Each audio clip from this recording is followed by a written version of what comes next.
The FIA Formula 3 Championship continues its story at the halfway mark we're about to reach in this extraordinary championship. We've just seen a new car and it's seen the order completely muddled up, and we're getting ready for the action to continue in round 5 with 45 minutes of practice. In the commentary box, my name is Omi, delighted to be talking you through the action of Formula 3 this weekend, and helping me to do so all weekend long is going to be Tom Kent. Hi Tom.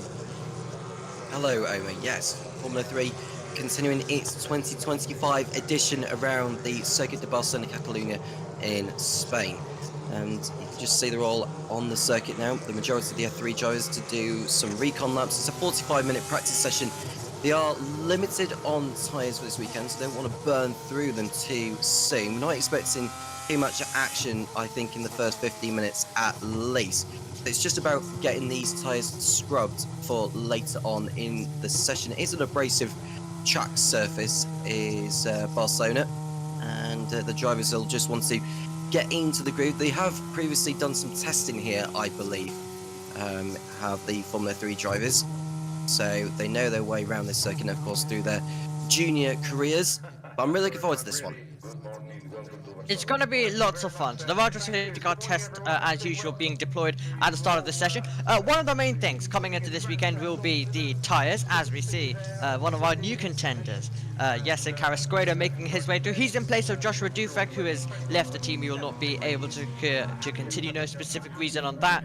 Could be down to funding, as it usually is. Not the only change that we got going on in the field. We've got Jose Garfias, who's also going to be coming in, and he'll be replacing James Headley, who of course sustained that injury, Tom, when it came to our sprint race at Monaco. It ruled him out of the feature race, and it's ruled him out of this event. And we were discussing yesterday when we were having a call about this weekend that there is a possible chance that it could also affect other rounds, as an injury like that can take quite a few weeks to recover.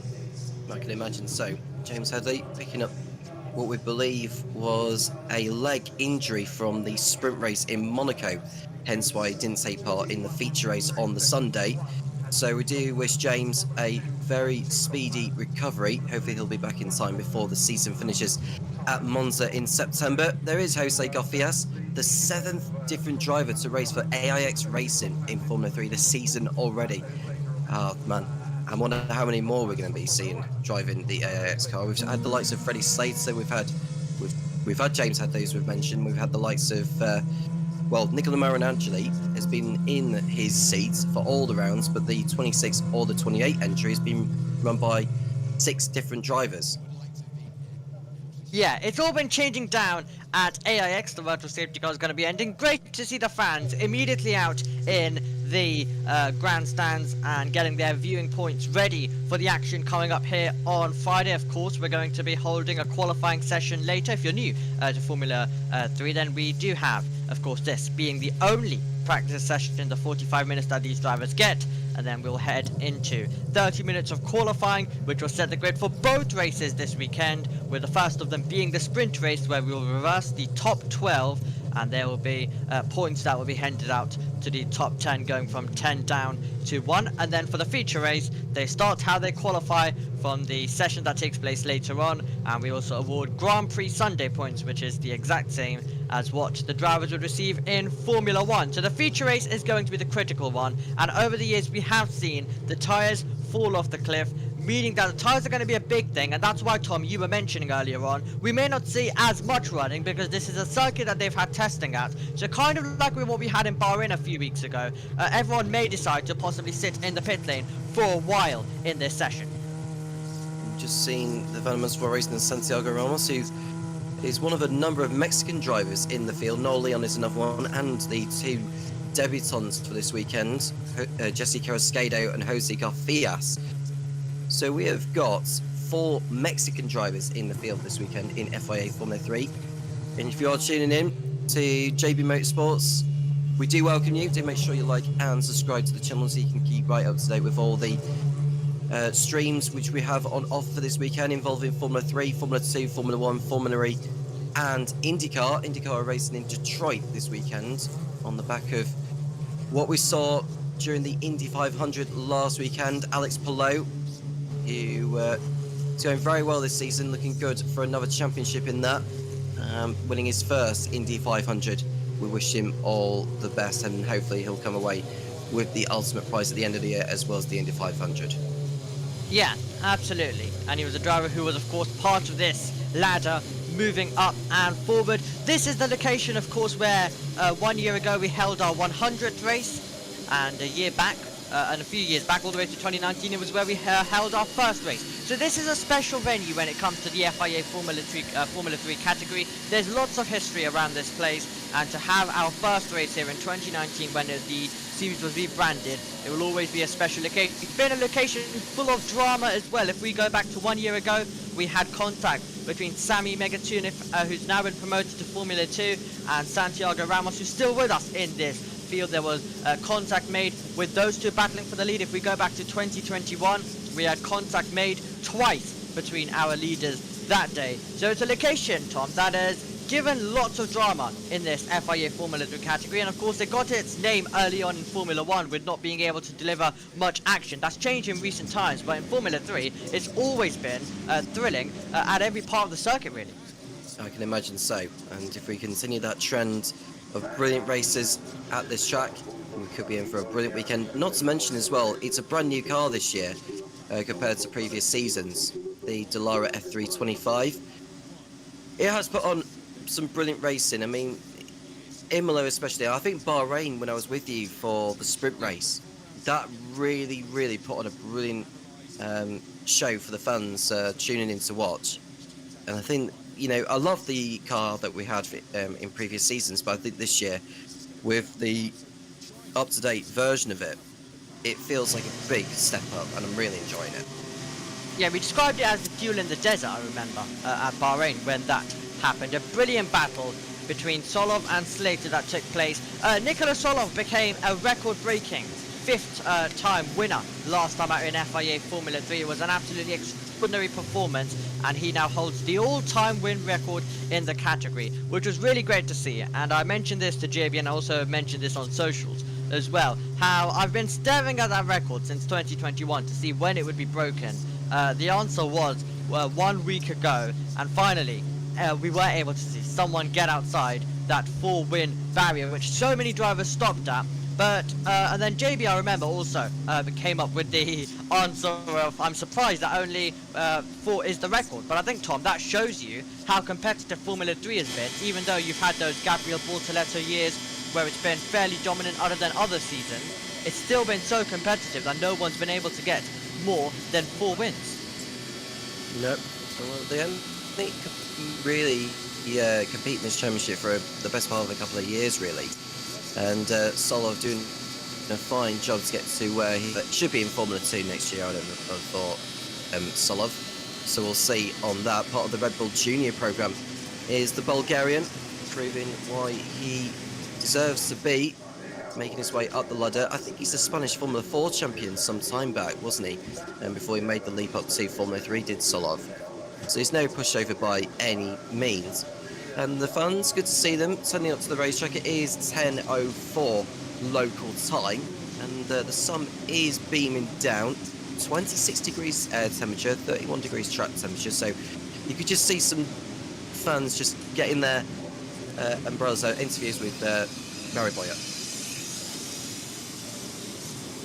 Don't think we have that available for you right now. But Mary Boyer, Spanish driver, of course, and a driver who was a winner here last year in the sprint race. I described that race, I touched on it momentarily with the Tridents making contact, but it was a race where we did see contact between Sammy Megatunif and Santiago Ramos. The man who started in 3rd was called Mary Boyer. He was able to progress himself up and maintain that lead from start all the way to the finish, and he did that really nicely. did Mary Boyer once he saw the contact and once he was able to progress on from that point. And he was able to take that all the way to the top step. And we've had a thing where we had previously, the 2 years prior, we had a Spanish winner. We had David Vidales, of course, in 2022. We had Pepe Marti in 2023.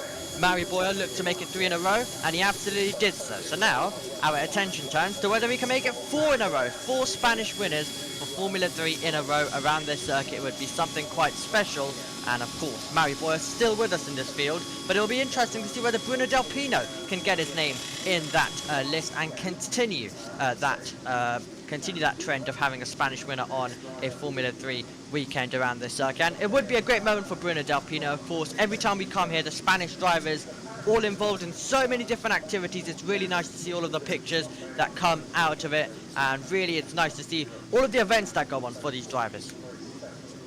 Bruno Del Pino, who's achieved a second place finish in the sprint race at Imola. He's had a relatively decent season so far, but he does need to pick himself up a little bit. He's only scored points in 2 races this season. There's another shot of the fans with the umbrellas out already, even at this time of the morning. I hope they have put their sun cream on. It is sort of May time. This is where it's pretty much tropical weather. Keep themselves hydrated as well. It's going to be a long day with all the action that is here this weekend in Barcelona. Formula 1, Formula 2, Formula 3, and the Porsche Super Cup. It's been a number of years since the last race at this track. And then we see Jesse Carrasquedo, Spanish-speaking Mexican, hoping to relish on his maiden Formula 3 weekend. Yeah, a big weekend coming in this weekend for him. A driver who's going to look to try be in contention immediately. So it'll be interesting to see what he can do in place of Joshua Dufek. Martini Estention has pushed that car quite high, fairly high this season as well, to be in contention many times. We're taking a look at Louis Sharp. He's a driver who's been getting a little bit of support as well by all sorts of fans, and it's really been nice to see what he's been able to do, of course, coming off the back of participating in the Race of Champions to start this season. That was a week prior to our season beginning at the Australian Grand Prix. So we started, of course, the season with a fantastic fight all the way to the end, which was won by Santiago Ramos as well. And then we got to the feature race, which was dominated by Rafa Kamara. That was to start our season in Australia. We had lots of battling, and it was a great introduction to the new car in that round. So we're hoping to see more of that continued. It did continue though. However, into the Bahrain round, which was round 2 of our season, we had some fantastic battling. We momentarily touched on that earlier on. We had the duel in the desert between Slater and Solov in that battle for the win, so that was completely brilliant to watch. Feature race, another Rafa Kamara win, so that's how the story of that round went, with Rafa Kamara being able to get back to the top. He had a bit of a battle at the start between himself and Callum Woisin, but other than that, it was fairly controlled from him as well.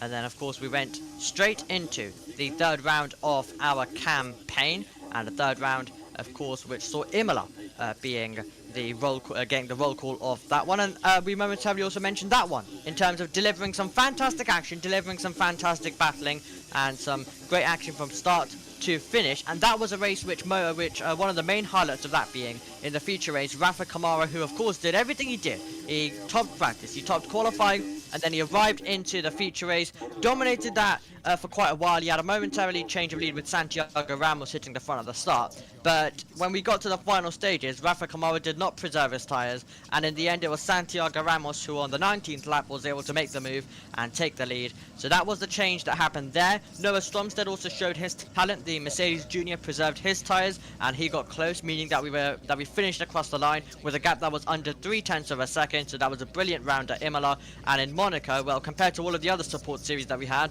a fairly calm weekend for FIA Formula 3 as well. Nicolas Oliver, as I mentioned, becoming a record-breaking 5th time winner in Formula 3, and Sandro Giusti, of course, started the sprint race from pole position when it came to Saturday.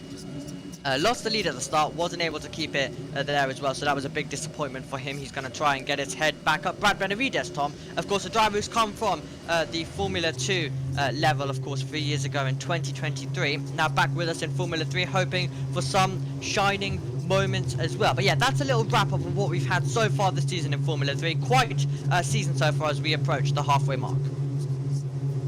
Yes, so we are hoping we get some cars out on the circuit. Brad Benavides hoping to revitalise his junior career a little bit, as we see Jose Garfias looking at his previous background. I know he's competed, I think, in the Euro Formula Open before getting up the ladder, or maybe it may have been Euro Cup 3, I'm thinking of it, because he has competed in Euro Cup 3 last year and the year before.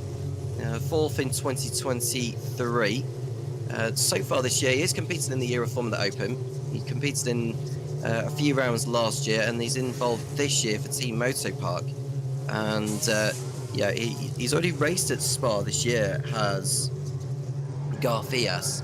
So I wonder if he will be allowed to compete at the Spa rounds later this season, given what had happened to Nicolas Solov and Martin Stenchon when both of them were banned for specific rounds for racing in another championship at those circuits without the approval from the FIA. Yeah, that could be quite interesting as well, but we are hoping that James Headley is back in time for a round like Spa, because when he was talking with me about it last year, I remember him telling me how Spa was his favourite circuit. So it would be quite a shame if he's not able to participate there on the Grand Prix weekend, but with an injury like he has, you don't want to be heading to a circuit like Spa and trying and attempting to drive and nerf it around, as it would not really end well. But taking a look at Tuukka Tappinen, he's been making a little bit more of his mark in this FIA Formula 3 category, which has been great to see. The Flying Finn, who really demonstrated his talent in Fretta last year, now looking to do the same here in Formula 3, and he's of course part of the ART team. Quickly looking at the chat, of course Plug is in there saying hello to myself and Tom. Hi Plug, great to have your company with us for the opening session of the weekend. Formula E on at the same time at the moment, which you can also catch on this JB Motorsports channel at the same time, and it's going to be quite a story of the weekend with quite a lot going on, and actually Formula E clashing with our sessions here in Formula 3, so make sure you give both of the streams some nice support as we have the cars trundling around on their outlaps around this circuit. We see Rafa Kamara, the championship leader, hoping to bounce back after the disappointment in Monaco. 2 feature race wins already this year. I will say that I think he has to be the favourite to win the championship this season, is Kamara. He is that good. He's very, very good of a talent to have, and we see that Giacomo Ricci, the team manager of Trident, on the pit wall, who have had a really strong season so far. But one team have really struggled so far this season, despite the talent they've got in their field, are Prema, who have won the championship 8 times out of 6, the team's championship that is in this category, have struggled so much this season, and they're finding themselves at the bottom of the team's championship with only 7 points to their name. They really need a strong weekend to make their way back up the order. Yeah, and I think that McLaren Juniors in specific, along with Noel Leon, they've all been having quite a few crashes as well across this season. So for Premers, lots of work they've been having to do in terms of repairing cars, and all sorts has been going on this year of them not being able to get results due to incidents, due to crashes. So an absolute terrible start to the season for Prema, and the first half of the season. It all goes by very quickly, where I'm still describing at the start of the season, but we're already reaching the halfway mark. That's how quick a Formula 3 season goes, 10 rounds in total. But Prema, 7 times they have won around this circuit. And considering we've only started coming here since 2019, that tells you how Prema have been a dominant force in Formula 3 around this circuit in races, and they've been able to get to the top step 7 times, and they want to try and add to that, but they're going to have to do a lot of work if that is to be the case. 25 minutes and 45 seconds to go on the clock. The field just navigating their way through around this circuit at this stage, and we're taking a look at the number 12 of Nicolas Solov, of course, our winner from when it came down to the feature race last time, as the rest of the field continue to make their way through, and then we're hopefully going to get some push laps to see what the field can do, and a few bank laps before they get going. But of course, as we mentioned, they had testing here to start the season, the pre-season test that they had. What a season it's proving to be this year. And I even remember the very first round that FIA Formula 3 did in 2019. Christian Lundgaard took the checker flag first in the sprint race, or the feature race rather, I should say, and that got taken away because of a virtual safety car infringement after the checker flag. and Robert Schwartzman inherited the win straight away. That must have been very, very cruel for young Christian Lundgaard at the time, who's now competing in IndyCar these days, and as well as Robert Schwartzman, who is relishing the opportunity, who got pole position for the Indy 500 recently, the first rookie to do so for 47 years. And it just goes to show that the talent that we have seen in Formula 3 over the years have gone on to really make a name of themselves in other categories, mainly not necessarily Formula 1, but other championships like the World Endurance Championship or IndyCar or wherever that may be. Yeah, and that is great to see. All of these talents and drivers being able to go relish other opportunities, whether that be, of course, GT racing or, of course, especially the World Endurance Championship. Some have also moved over to IndyCar, and of course, these drivers, the talented ones, they do, of course, move from Formula 3 to Formula 2, but that's where they feel that a road to F1 is not developing, is not there anymore like they would have hoped for, and then they move on to other opportunities like we were just discussing of IndyCar as well. Hopefully for Rafa Kamara, he can put another Brazilian driver in Formula 1 because his talent definitely displays that, and hopefully that will be coming to him very soon. If he can win this Formula 3 championship, then he can go and do what Fornaroli's done, do what Bortoletto's done, and take Trident to the title first of all in Formula 3, and then possibly maybe move over to Invicta in Formula 2 and win the title there, and become a champion of Formula 3 and also Formula 2. Rafa Kamara currently setting the pace through the opening two sectors with purple at the moment, but the drivers are just getting themselves into some laps at this stage. Nothing proper going on as of yet, but they'll continue building themselves up across this session so far. You can just see coming around the last couple of corners, which a few years ago were brought back to the Formula 1 weekend, and the drivers are loving that particular section of the course as Kamara heads over the line for 1:29.0. We expect that time to come down with the track picking up, and we are seeing more and more lap times coming through, and so that's a decent lap by Kamara at this stage. Yeah, a decent lap indeed from Rafa Kamara, exactly what the Brazilian driver wanted, as we take a look at Sandro Giusti making his way through, part of the Williams Academy, of course, but the team that is fielding him across the season is MP Motorsport, and Giusti setting the pace when it comes to the first sector of the lap. Callum Woysen improving his time, and he goes to 6th, and he'll get demoted down as Tim Traminit also finds the improvement as well, and Giusti making his way up towards the line at the moment, and he's going to be able to set a lap time that will get him into 2nd. So Giusti getting some times in, or getting a lap time on the board there. Looking at where he is in the standings, he's 11th, but he has scored points in each of the last 6 races. As the Frenchman, part of the Williams Academy, sets up as he makes his way through turns 1 and 2, just to cool the tyres a little bit before he decides to start pushing again. And I'm really enjoying what Giusti is doing in his rookie year in Formula 3. Part of MP Motorsport, who have shone at times. We've been looking at another MP Motorsport driver, Bruno Del Pino, who's heading through turn 9. In a little out of shade there as he rides the curbs there, but nothing major. This is the Van Amersfoort Racing of Ivan Dominguez, who is going to also slide wide through turns 10 and 11, and he survives on that occasion. Or does he continue to drift? He continues to drift there, but he has to get out the throttle just to ensure that the car doesn't go all the way round. And there we see Maraboya, home hero, in 3rd place, hoping to pick up hopefully another win in this championship. Looking at his last victory in Formula 3 for Maraboya. Just bear with me one moment whilst I do find that. He has won in Barcelona last year in the sprint race. So he's only picked up 1 win so far in his Formula 3 career, now going for his 2nd this time around.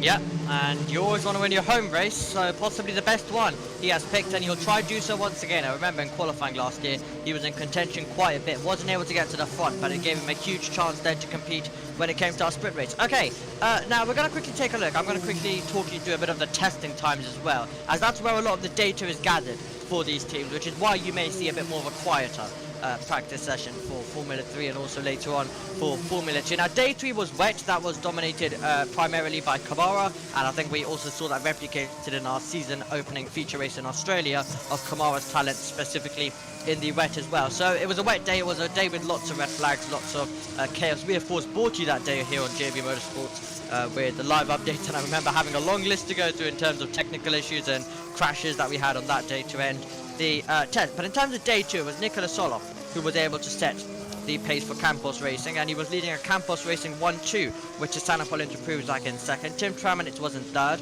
and then it was Stenchel in fourth, Lawrence Van Hoopen in fifth, Boyer finished in 6th position, Giusti in 7th, Delpino, Leon and Gerard G was your top 10 for that session on day 2. That was the afternoon session that took place in our pre-season testing event around Barcelona. Stenchel making his way through the end of the lap, and he comes across the line, doesn't improve, and he still maintains that lap time that currently sees him in 4th position, Tom. Yep, well, he got a little bit of a tow from Ugo Ogachukwu heading over the line. 2 McLaren Juniors there, along with Brando Bedoya, who is aiming for a stronger result this time around. He's had a tough start to the season, has Brando. Tim Traminitz, meanwhile, who has been one of the pace setters this season, man in his 2nd season in Formula 3, looking to build on the victory he got at Imola. He has scored points in each of the last 7 races, has the German, and he's looking ever so strong. Here he comes round to the pit lane, the man 5th fastest in this session so far. So we cut away and look at Brad Benavides, who improves to 25th position. And I don't know if he's going to be doing another lap. No, the DRS is shut well before he gets to turn 1, so he'll just cool down the tyres before he decides to push again. Yeah, in terms of Tim Traminitz, you were mentioning, of course, he's been able to score points in the last 7 races. That is the longest active streak that we currently got going on in this category right now. With all of these drivers in the field, we're taking a look at a replay of Marin Angeli going off the road as well, and also in the background being joined by Louis Sharp, who was also trying to push on hard out of turn number 9 and getting some airtime. Kind of like what we saw with Lewis Hamilton, but a bit of a different type of curve. He was making his way through and heading down towards turn number 10. Of course, a more flowing part of the circuit in recent times, and it's been a great addition because we've seen, Tom, so many battles here in Formula 3 go from turn number 10 and drivers battle their way through all the way continuing to the last sector, where it can get quite hairy, and we were very nearly going like 3 wide on the opening lap last year in the racing, and then it led to some brilliant racing down the start-finish straight. So more battling, especially for this category, being allowed with that change that was introduced in 2021. Yeah, we've got Charlie Verts, who's another one of those in the field for Trident. A couple of 6th place finishes so far for the number 6. The son of 3-time Formula 1 podium finisher Alexander Verts. And so Charlie, who is competing in his 2nd season, he raced for Genza last year, did the Austrian, now racing for Trident this time around. Isn't quite been on the same pace as what Kamara and Stromstead have been able to produce, but let's see what he can do this weekend on a track that he so very well knows. Yeah. Lots of junior drivers will know this circuit. I mean, if we look at the circuits that we've been to, they wouldn't have, of course, gone to Australia.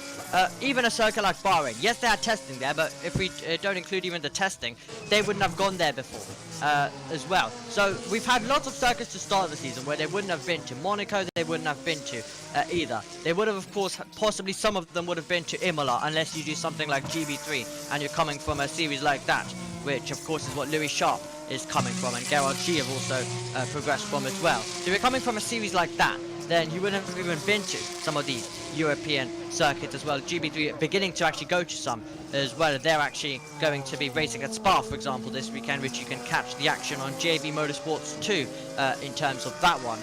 But yeah, lots of these drivers, we've been to circuits where they wouldn't have really raced that. Now we're heading to some familiar ones like Spain, like Austria, and then of course we'll have Silverstone as well, Spa, Hungary, and then we'll end our season at the brilliant Temple of Speed, the finale that is Monza. It's a finale like no other. The biggest brawl of the year takes place around that place, and I cannot wait to see how that's all going to unfold. Charlie Wurz across the line. That is the 4th quickest time for the Trident man. Yeah, nice lap there from Bert's, getting a solid lap on the ball there with 15 minutes to go in the only practice session that these Formula 3 drivers get for this weekend. We've got half an hour of qualifying to determine the 2 race grids, the top 12 being reversed for the sprint and the feature race on Grand Prix Sunday. There is Mari Boyer on the pit wall watching on. 3rd fastest in this session. He's just getting some words from his Campos crew, from his team also, who have had a lot of success in the junior categories over the years, hoping to build on that this time around. And there we look at the number 26 of Jose Garfias, who is slowest off them all. But bearing in mind, this is his first race weekend in this championship, so we're not expecting him to set the world alight, especially in an AIX, which is expected to be one of the more inferior teams compared to some. So I think it's more about just learning the ropes of this machine for Garfias compared to what he's already used to. Yeah, and they've had so many different drivers where I think it's hard for anyone to basically get control of that team. Marin Angeli is getting that opportunity, but he's a driver who's also returning back to single-seaters after some time away. So he's got a bit of a different story going on. And then you've got Benavides, who of course drove at the Formula 3 level, drove at the Formula 2 level, is back here once again. But it is slightly disappointing because, for example, when we had Nikita Bedrin to start the season, he found himself leaving the championship in championship contention. He managed to get a Ford, for example, in the feature race as well at Australia. He left 2nd in the championship, and a driver 2nd in the championship, not able to continue his season, of course, due to his commitments when it came to FRECA. Slater came in, he was competitive as well. We knew he was going to be in the mix, and he, of course, delivered us with that duel in the desert that we've mentioned 2.0 a couple of times. So it's been slightly disappointing that they've been getting good results, but it's been with drivers that were doing one-offs. And it's been quite sad that they've not been able to fight the front, Tom, considering the potential that they were able to show and the pace that they were able to show in terms of being competitive. Well, Garfias is heading over the line. It was a slight improvement from what he had before. And now the crew just keeping themselves cool. It is a very hot day over in Barcelona. I did say it was 26 degrees air temperature. We expect that to rise as the day goes on. It's now 28 degrees. So in the last half an hour, it has increased by a couple of degrees. That Martian must be boiling inside. I don't know how he'll be able to cope with that, but yeah, I'd be sweltering inside if that was me. Yeah, the conditions really hot, and with all of the challenges that these drivers get put through, of course, you're dealing with a circuit which absolutely eats your tyres. It degrades it quite a lot. So there's a lot going on for the drivers, and a lot to manage, a lot to deal with. And Rafa Kamara has been one of the drivers to be the person to do it best so far this season, and be the showcase to everyone else in terms of with all of the managing. Of course, it went slightly wrong when it came to the future race in Imola, but that was one race, and I think that was a perfect example of how everyone was trying to say it's just going to be a complete domination. Kamara is going to win every single feature race in the world. There will be issues. There will be moments where it isn't going it isn't going perfect, and it's perfect for the drivers to also get to know that and get to experience that, because it will increase the higher that they move up to Formula 2, and then of course to Formula 1. Kamara will hope, but it just shows that even if you do have a driver who has such a pace over everyone else, there is going to be moments where it is going slightly wrong and it's not all going perfect, and there is going to be slight issues here and there and hurdles that these drivers and teams need to deal with. But it's important then to be able to take the opportunity. Kamara with an off weekend at Monaco, of course. Ramos preserved those tyres brilliantly. Stromstead also got in there as well near the end at Imola. So drivers who have been taking the opportunity definitely doing themselves quite well, because we're heading back to Spain, a circuit which you can overtake and a circuit which is going to see quite a lot of chaos. So it's Kamara who's got the fastest time right now by 0.3 of a second. Sandro Giusti, who was very frustrated after throwing away that reverse grid pole when he got bobbed down at the start slightly and dropped down to 4th place, and he wasn't able to make any progress from that. This weekend, it's going to be a totally different ball game. He's got every chance that he can rebound from that, and this man most certainly needs a strong weekend. Brando Bedoya for Premier. His dad, Luca, will be watching on, who is a Formula 3000 champion, don't forget, in 1992. And Brando Bedoya will be looking to make a name of himself in the junior categories in this modern day. And he heads over line to begin a lap. He is currently sitting in 18th position, is the Italian. Let's see what he can make of this as we cut away from him. Yeah, we cut over to Tim Traminitz making his way through on an outlap at the moment. The driver that currently sits in 6th position, and they all just continue jostling it out around this circuit in terms of track position. But yeah, Bedoya, it's going to be interesting to see how he gets on across this weekend. He really needs to try and kickstart his season after a couple of crashes. While you're most likely, of course, unless you go a long way, and you're not really likely to find the wall. But another big thing around this circuit is going to be the gravel and getting beached there. That's where we'll see quite a few spins possibly, and drivers getting beached in the gravel tracks. That will be one of the main things to keep an eye on, and drivers kicking up that gravel as well while pushing hard. We did have Mary Boy, I remember, 1 year ago in the practice session, who found the wall right at the end at turn number 1. However, that was he went to long range with a bit of a suspension failure, I think it was. We're taking a look at Traminitz make his way down to the first turn of the circuit, and then you find yourself going uphill through turn number 2 and then down to turn number 3. The McLaren Junior Ugo Igachukwu perfectly out of the way, and then you get down to turn number 4, and you're about to get a sector 1 time on the board, which is down by 4.5 of a second. So not a proper push coming in for Tim Traminitz as he continues getting all of the final bits of data before that ever important qualifying session that will take place later on. These are some key laps which they'll want to get in. They are limited on the amount of fuel they can use in the session. They can't refuel in the pit lane. They can only do that in the support paddock before the session begins. So that's why we're not always seeing drivers out on the racetrack. We are looking at the MP Motorsport crew on the pit wall, looking on, and they'll be hoping that they can continue their success at this track from what we've seen from them in the junior categories over the years. Tim Traminitz, their lead driver in this session. Oh, I say their lead driver. It's Gisty who's their lead driver in the session so far in 2nd place. But Traminitz is coming round to complete another lap in this session. I'm going to get a replay to find out what he's been up to, and he's gone over the sausage curbs at turn 7, and which could cause some problems later on in the weekend. Yeah, absolutely.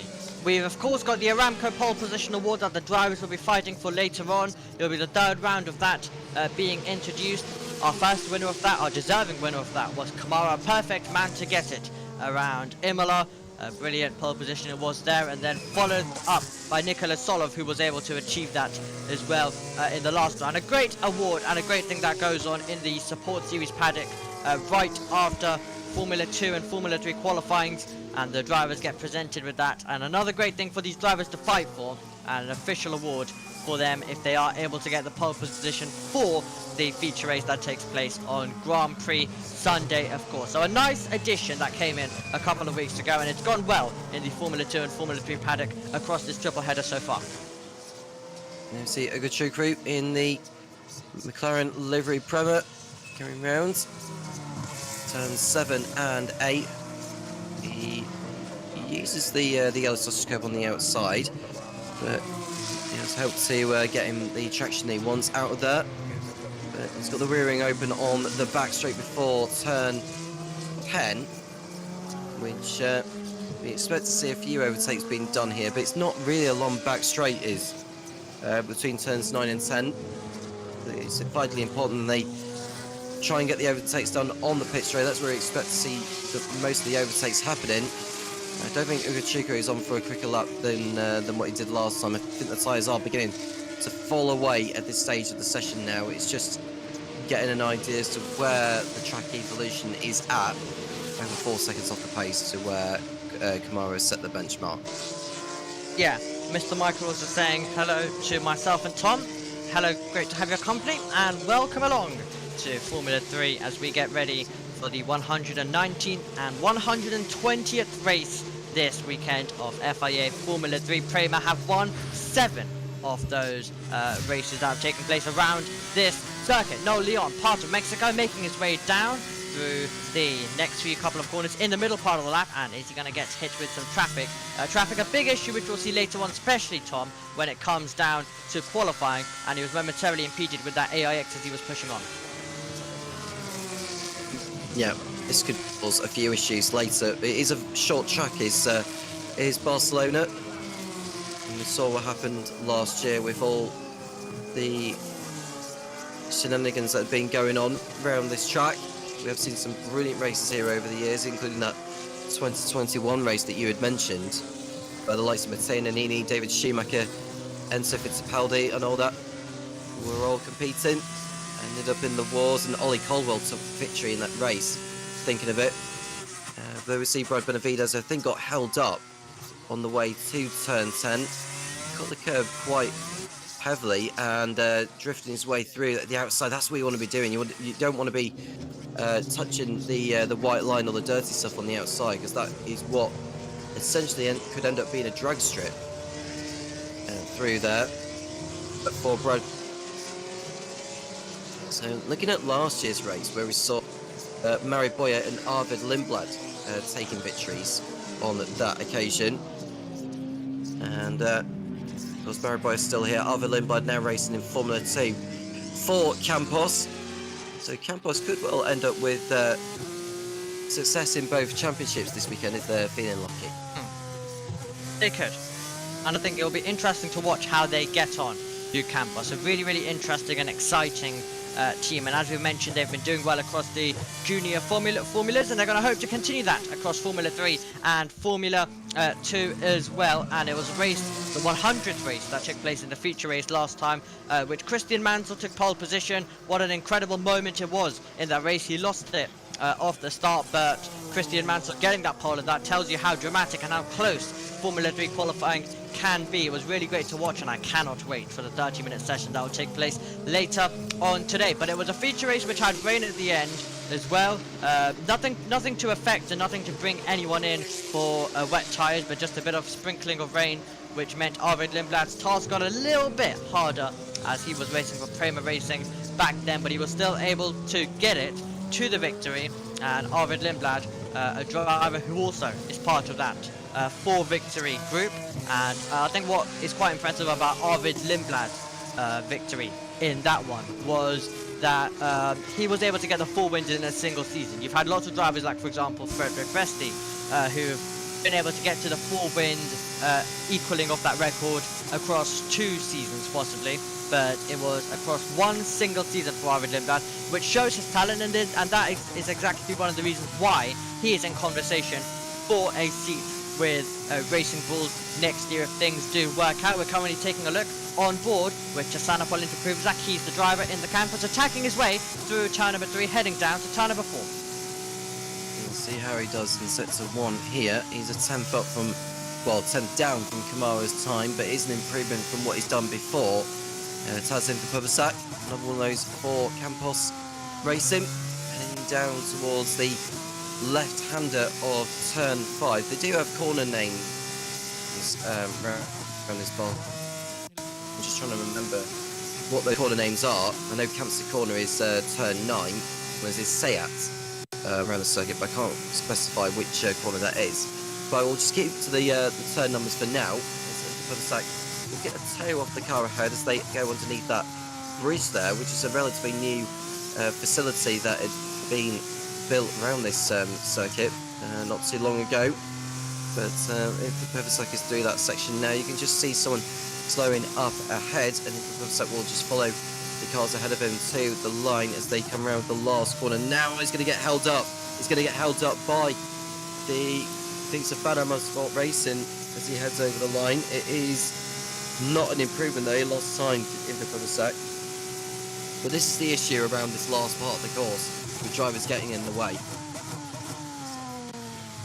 Yep, it's wild stuff, like a motor race is about to begin a Formula 3 around this venue. Campos watching on as well, and Lawrence Van Hoopen, a driver who of course comes off that sprint podium with a lot of confidence. He was talking to Formula 3 yesterday, talking about how he wants to replicate that and how he wants to lead that onto another positive weekend here as we complete this triple header, a challenging triple header across 3 different type of circuits. We've been to Imola, we've been to Monaco, and now we end this campaign in terms of this triple header around this circuit here at Barcelona as we reach the halfway mark by the end of this weekend of this FIA Formula 3 campaign, as the checkered flag flies and the drivers now finish off their lap with the clock at 0. Zagazzetta, Maranangeli have already seen the flag as well at the moment. Kamara comes into the pit lane as the final few drivers just make their way around this circuit. Interesting practice session, was always going to be a little bit more quieter compared to other rounds, but that is always going to be the case when we have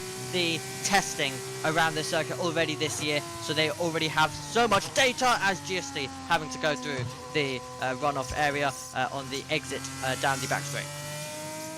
Yeah, that's GST using the old layout, which Formula 1 used a very, very long time ago, no longer in use for racing these days. And, well, it's been a rather enjoyable session for the drivers, a useful one of that, to learn the circuit, to learn where the tyres are at in regards to abrasiveness and degradation. The GST will be fairly satisfied with his session, as well as Rafa Kamara, who returns to the top step after his hiccup in Monaco. Who's had a good session then, and who do you think has work to do in qualifying later? I think our top 3 can be quite happy, and I think I'll also add words into it. I think he's done quite well. I think he'll be happy with how his season has been so far.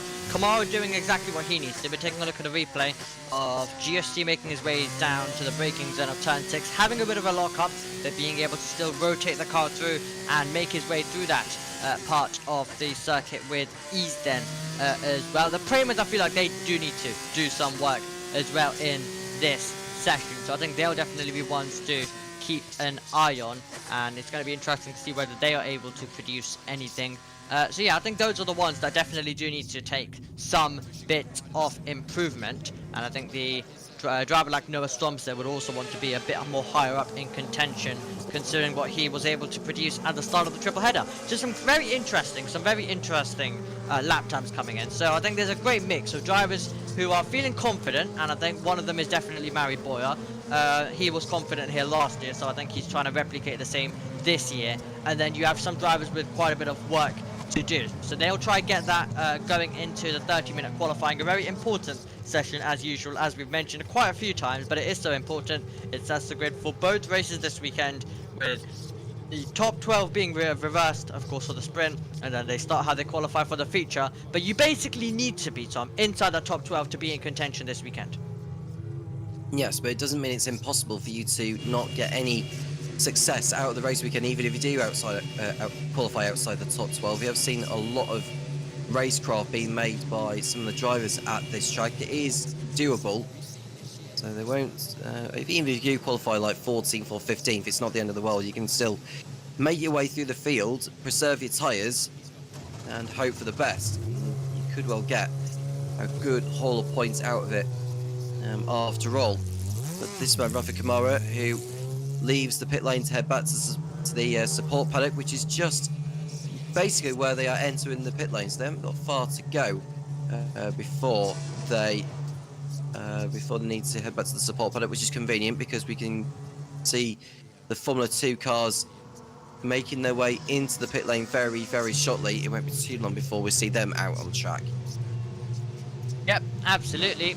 The session will of course begin at 10:05 for FIA Formula 2, and then that will be a 45-minute session as well, like these drivers have had, and they will get their final chances to go out there before they of course have that qualifying session as well, as everyone makes their way down into the support series pit lane. They'll analyze the data and they will look through and see where the improvement needs to come for their respective drivers and what they're doing well and where can they possibly improve around the Barcelona circuit. They'll go to corner by corner analysis and look and see what they need to do ahead of this qualifying session as well, to see who's going to be taking the 3rd edition of Aramco's pole position award as well. We'll confirm the results in a moment's time.